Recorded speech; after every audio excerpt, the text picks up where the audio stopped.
Hi friends, welcome to the channel. ఈరోజు ఈ వీడియోలో ఒక ఇంట్రెస్టింగ్ టాపిక్తో మీ ముందుకు వచ్చాను. అండ్ వెరీ ఇంపార్టెంట్ టాపిక్ కూడా. ఎందుకంటే మనం గత కొన్ని రోజులుగా ఆంధ్రప్రదేశ్లోని డిఎస్సి పోస్టులకు సంబంధించినటువంటి విషయము ఆ డిఎస్సి ఆస్పిరెంట్స్కి కొంత కన్ఫ్యూజన్లో పడేసింది. అదేంటంటే కొన్ని మీడియాస్ ద్వారా, అవి ప్రింట్ మీడియా కావచ్చు, ఎలక్ట్రానిక్ మీడియా కావచ్చు, సోషల్ మీడియా కావచ్చు, ఈ మీడియాస్ ద్వారా ఆంధ్రప్రదేశ్లోని డిఎస్సి పోస్టులకు సంబంధించినటువంటి ఇన్ఫర్మేషన్ బట్టి చూస్తే గందరగోళం నెలకొనింది. ఎందుకంటే కొన్ని మీడియాస్ ఏమో ఏపీ డిఎస్సిలో పోస్టులు భారీగా పెరుగుతున్నాయని కొన్ని మీడియాస్ చెప్తే, ఇంకొన్ని మీడియాస్ ఏపీలో డిఎస్సి పోస్టులు భారీగా తగ్గుతున్నాయని ఇంకొక మీడియా చెప్తా ఉంది. సో ఈ రెండింటి మధ్యన మనకు డిఎస్సికి ప్రిపేర్ అయ్యేటువంటి క్యాండిడేట్స్ ఏది నిజం అని తేల్చుకోలేనటువంటి సందిగ్ధంలో పడిపోయారు. సో అందువల్ల నేను ఈరోజు ఈ వీడియోలో కొంత స్టడీ చేసిన తర్వాత ఈ డిఎస్సి పోస్టులు పెరుగుదల నిజమా, డిఎస్సి పోస్టులు తగ్గుదల నిజమా, ఏది నిజం అనేది మీకు తెలియజేయడానికి ఇష్టపడతా ఉన్నా. ఫ్రెండ్స్, ఇప్పుడు నేను ఒక యాంగిల్లో డిస్కస్ చేయడానికి ప్రయత్నం చేస్తున్నా. అదేంటంటే ఆంధ్రప్రదేశ్లో డిఎస్సి పోస్టులో భారీగా తగ్గనున్న నియామకాలు. ఎందుకు ఈ వాదన తెర మీదకి వచ్చిందంటే, ఎయిడెడ్ టీచర్లు, అధ్యాపకులు గవర్నమెంట్లోకి రావడంతో కొత్తగా చేపట్టబోయే నియామకాల్లో ఖాళీల సంఖ్య భారీగా తగ్గిపోతుంది అన్నటువంటిది వాదన.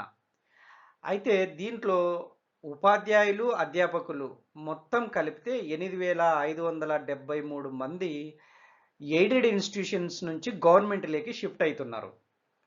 సో ఇలా షిఫ్ట్ కావడం వల్ల ఉన్నటువంటి నియామకాల్లో కోత పడుతుంది, లేదా ఆ పోస్టులు తగ్గిపోతాయి అనేటువంటి వాదన తెర మీదకి వచ్చింది. కానీ రెండవ యాంగిల్ని కూడా నేను మీ ముందుకు తీసుకురావాలని ఇష్టపడుతున్నా. సో రెండవ యాంగిల్ ఏంటంటే, ఎయిడెడ్ టీచర్స్ అండ్ అధ్యాపకులు గవర్నమెంట్ ఇన్స్టిట్యూషన్లకి షిఫ్ట్ కావడం వల్ల డిఎస్సి నోటిఫికేషన్స్కి వచ్చినటువంటి ఇబ్బంది ఏమీ ఉండదు.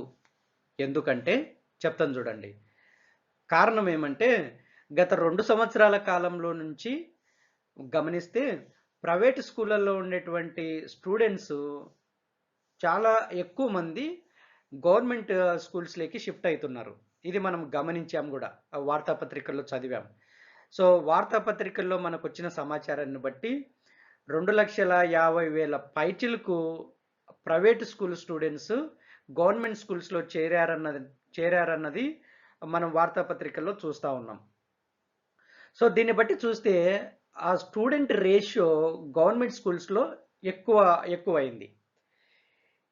ఇప్పుడు స్టూడెంట్ రేషియో గవర్నమెంట్ స్కూల్స్లో ఎక్కువైనప్పుడు స్టూడెంట్స్కి ప్రొపోర్షనేట్గా టీచర్స్ని ప్రొవైడ్ చేయాల్సి ఉంటుంది. సో ఆల్రెడీ ఇప్పటికే అందిన సమాచారాన్ని బట్టి 27,000 టీచర్ల పోస్టులు ఖాళీగా ఉన్నాయన్నటువంటిది అధ్యయనంలో తేలినటువంటి విషయం. ఆ 27,000కు గాను ఇప్పుడు ఈ ప్రైవేటు ఎయిడెడ్ టీచర్స్, అధ్యాపకులు గవర్నమెంట్లోకి షిఫ్ట్ కావడం వల్ల ఉన్నటువంటి 27,000లోని పోస్టులు ఒక 8,000 తగ్గిపోతాయి. అది కరెక్టే.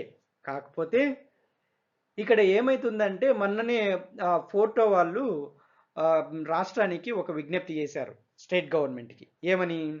ఈ నూతన విద్యా విధానం ప్రవేశపెడుతున్నటువంటి ఈ ప్రాసెస్లో ఎగ్జిస్టింగ్ స్కూల్ అసిస్టెంట్స్ని జూనియర్ లెక్చరర్స్ గాను, సెకండ్ గ్రేడ్ టీచర్స్ని స్కూల్ అసిస్టెంట్స్ గాను ప్రమోట్ చేయండి అని, ఈ నూతన విద్యా విధానానికి సంబంధించి. సో దానికి ప్రభుత్వం సానుకూలంగా కూడా స్పందించిందని మనం మీడియాలో చూస్తూ ఉన్నాం. అంటే ఇప్పుడు అదేగిన జరిగితే ఏమవుతుందంటే, ఆ లెక్క ప్రకారం చూసుకున్నా ఇంకొక 3,000 టీచర్ పోస్టులు ఖాళీలు ఏర్పడతాయి. ఎందుకంటే ఎగ్జిస్టింగ్ స్కూల్ అసిస్టెంట్లు జూనియర్ లెక్చరర్గా ప్రమోట్ అవుతారు, తర్వాత సెకండరీ గ్రేడ్ టీచర్స్ స్కూల్ అసిస్టెంట్స్గా ప్రమోట్ అవుతారు. అప్పుడు ఆ ఖాళీ, దానివల్ల ఏర్పడేటువంటి టీచర్ల ఖాళీలు ఒక 3,000 అని మనకి ఇంతవరకే మీడియాలో వచ్చింది. అంటే ఇప్పటి వరకు ఉన్న 27,000 పోస్టులకి ఈ 3,000 కలిపితే 30,000 పోస్టులు ఉన్నట్టు లెక్క. ఈ 30,000 పోస్టులు 30,000 పోస్టులలో ఇప్పుడు ఒక 8,000 పైచిలుకు ఎయిడెడ్ ఇన్స్టిట్యూషన్ నుంచి ఇక్కడికి వస్తా ఉన్నారు. అంటే ఆ లెక్క ప్రకారం చూసుకున్నా ఒకవేళ ఆలోచిస్తే ఈ 30,000లో ఒక 8,000 తగ్గిపోతాయి కదా అని కూడా అనుకోవచ్చు. అది కూడా వాస్తవమే. సో కానీ ఇక్కడ ఇంకొక పాయింట్, ఈ రెండో యాంగిల్ సంబంధించిన ఇంకో పాయింట్ మీరు గమనించాలి. ఏంటంటే ఇప్పుడు ఇంతమంది స్టూడెంట్స్ జాయిన్ అవుతున్నారు, ఎక్కువైపోతున్నారు. స్టూడెంట్ రేషియో చాలా ఎక్కువ అవుతా ఉంది గవర్నమెంట్ స్కూల్స్లో. సో దానికి ప్రపోర్షనేట్గా ఫ్యాకల్టీని, టీచర్స్ని, అధ్యాపకుల్ని రిక్రూట్ చేయాల్సినటువంటి అవసరము గవర్నమెంట్కి ఎంతైనా ఉంది. సో ఈ స్టూడెంట్స్ పెరిగినప్పుడు స్కూల్స్ను కూడా పెంచాల్సిన అవసరం ఉంది. సో ఇది స్వతహాగా గవర్నమెంట్ మండల విద్యాశాఖ అధికారులు స్టడీ చేస్తూ ఉన్నారు. అంటే ఇంతమంది స్టూడెంట్స్ గవర్నమెంట్ స్కూల్స్లోకి జాయిన్ అయితే అప్పుడు కొత్త స్కూల్స్ను కూడా ఏర్పాటు చేయాల్సినటువంటి అవసరం ఉంటుంది. ఆ కొత్త స్కూల్స్ ఎన్ని ఏర్పాటైతే ఎలా ఏర్పాటు చేయాలా అన్నదాన్ని స్టడీ చేయమని కూడా ఇప్పటికే గవర్నమెంట్ ఆదేశాలు ఇచ్చింది. అంటే ఇప్పుడు మీరు గమనించాల్సిన విషయం ఏంటంటే ఇప్పటి వరకు 2.5 లక్ష పైచిలుకు విద్యార్థులు గవర్నమెంట్ స్కూల్స్లో చేరినప్పుడు స్టూడెంట్ రేషియో పెరిగింది. స్టూడెంట్ రేషియో పెరగడం వల్ల ఫ్యాకల్టీ రేషియో కూడా, టీచర్స్ రేషియో కూడా పెరగాలి. సో పెరగాలంటే ఉన్న స్కూల్స్లోనే వీళ్ళను అకామిడేట్ చేయడం కష్టం. కాబట్టి కొత్త స్కూల్స్ను ఎస్టాబ్లిష్ చేయాల్సిందే. కొత్త స్కూల్స్ని ఎస్టాబ్లిష్ చేసినప్పుడు ఖచ్చితంగా టీచర్స్ని ప్రొవైడ్ చేయాల్సిందే. సో దీనివల్ల నష్టం ఏమీ ఉండదు. ఇంకా మనకు టీచర్ పోస్టులు ఇప్పుడు ఉన్నటువంటి 30,000 టీచర్లలో ఖాళీలలో ఒక 7,000 పైచిలకు లేదా 8,000 పైచిలకు aided faculty, aided teachers government ఇన్స్టిట్యూషన్లకి వచ్చినా ఇప్పుడు కొత్తగా చేరేటువంటి విద్యార్థుల వల్ల కొత్త స్కూల్స్ ఎస్టాబ్లిష్ చేయాల్సినటువంటి అవసరం ఉంది. దానికి ప్రపోర్షనేట్గా టీచర్స్ని ప్రొవైడ్ చేయాల్సిన అవసరం గవర్నమెంట్కి ఎంతైనా ఉంది. సో వీటన్నిటిని పరిగణలోకి తీసుకుంటే ఇప్పుడు ఎయిడెడ్ నుంచి వచ్చేటువంటి ఫ్యాకల్టీ, టీచర్స్, అధ్యాపకులు వాళ్ళు ఎవరున్నారో వాళ్ళు వచ్చి గవర్నమెంట్ ఇన్స్టిట్యూషన్లో చేరిన ఆంధ్రప్రదేశ్లో ఏర్పడబోయేటువంటి ఖాళీల సంఖ్యలో ఏమాత్రం తగ్గుదల ఉండదు. ఎందుకంటే కొత్త స్కూల్స్ వస్తున్నాయి, స్టూడెంట్ రేషియో పెరిగింది, కొత్త స్కూల్స్ ఎస్టాబ్లిష్ చేయమని ఆల్రెడీ గవర్నమెంట్ ఇన్స్ట్రక్ట్ చేసింది మండల ఆఫీసర్స్కి. సో వాళ్ళు ఆల్రెడీ స్టడీ చేస్తూ ఉన్నారు. సో ఖచ్చితంగా కొత్త స్కూల్స్ని ఎస్టాబ్లిష్ చేయాల్సిందే. సో టీచర్స్ వేకెన్సీ కూడా అదే ప్రపోర్షన్లో ఉంటుంది. కాబట్టి డిఎస్సి నోటిఫికేషన్స్కి సంబంధించినంత వరకు టీచర్ల నియామకాల్లో తగ్గుదల లేదా పోస్ట్లో భారీ కోత అన్నటువంటిది అంత కరెక్ట్ కాదు. సో ఫ్రెండ్స్, సో దీన్ని బట్టి మనకు అర్థమయ్యేది ఏంటి? ఎయిడెడ్ ఇన్స్టిట్యూషన్లో ఉన్నటువంటి టీచర్స్, అధ్యాపకులు గవర్నమెంట్ ఇన్స్టిట్యూషన్స్లోకి వచ్చినప్పటికీ కూడా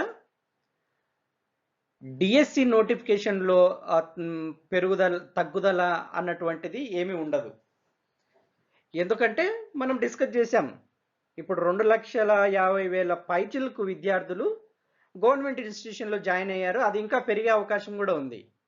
అప్పుడు ఎగ్జిస్టింగ్ స్కూల్స్ని ఇంతమంది స్టూడెంట్స్ని అకామిడేట్ చేయలేవు. సో ఖచ్చితంగా కొత్త స్కూల్స్ను కట్టించాల్సిందే. కొత్త స్కూల్స్ వచ్చినప్పుడు టీచర్స్ రిక్రూట్మెంట్ ఖచ్చితంగా చేసుకోవాల్సిందే. ఎందుకంటే ఆ స్కూల్స్లో నీకు ఫ్యాకల్టీని ప్రొవైడ్ చేయాలి కదా. సో కాబట్టి డిఎస్సిలో టీచర్ పోస్టుల ఖాళీలు కోత పడుతుంది అన్నటువంటిది అవాస్తవం. సో ఖచ్చితంగా డిఎస్సి పోస్టులు 30,000 పైచిలకు పైనే ఉంటాయి, అందులో సందేహమే లేదు. మనం రీసెంట్గా పేపర్లో ఒక ఆర్టికల్ కూడా చూసాం. కొత్త డిఎస్సి డిసెంబర్ వరకు ఉన్న ఖాళీల భర్తీకి నోటిఫికేషన్. సో అంటే డిసెంబర్ వరకు ఈ షిఫ్టింగ్ ప్రాసెస్ అయిపోతుంది. సో షిఫ్టింగ్ ప్రాసెస్ అయిపోతే గవర్నమెంట్కి కూడా ఒక క్లారిటీ వచ్చేస్తుంది. అంటే ఎంతమంది స్టూడెంట్స్ గవర్నమెంట్ స్కూల్స్లో ఉన్నారు, ఎంతమంది ఫ్యాకల్టీ ఈ స్టూడెంట్స్కి సరిపోయే మంది ఉన్నారు, ఇంకెంతమంది ఫ్యాకల్టీ కావాల్సి ఉంది, ఇంకెన్ని స్కూల్స్ కట్టాల్సి వస్తుంది, ఇవన్నీ ఒక క్లారిటీ వచ్చేస్తుంది డిసెంబర్కి. సో కాబట్టి డిసెంబర్ వరకు టోటల్ పిక్చర్, ఎన్ని టీచర్ల పోస్టులు ఖాళీలు ఉన్నాయన్నది టోటల్ పిక్చర్ వచ్చేస్తుంది. సో దాన్ని బట్టి డిసెంబర్లో కొత్త డిఎస్సి వస్తుంది. సో ఏప్రిల్ మే నెలల్లో రాత పరీక్షలు రిటర్న్ టెస్టులు ఉంటాయి. తర్వాత స్కూళ్ళు reopen next academic year reopen చేసే సమయానికి ఈ రిక్రూట్మెంట్ కూడా అయిపోవాలన్నటువంటిది గవర్నమెంట్ ఆలోచనగా మనకు తెలుస్తూ ఉంది. సో కాబట్టి ఇప్పుడు ఏది నిజం? ఏపీ డిఎస్సి నోటిఫికేషన్లో టీచర్ల ఖాళీలలో భారీ కోత నిజమా, భారీ పెరుగుదల నిజమా?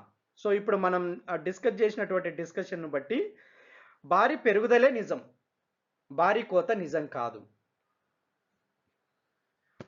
సో ఫ్రెండ్స్, మీరు అర్థం చేసుకున్నారని నేను ఆశిస్తున్నా. ఇలాంటి కంటెంట్తోనే మీ ముందుకి రోజు వస్తూనే ఉంటా.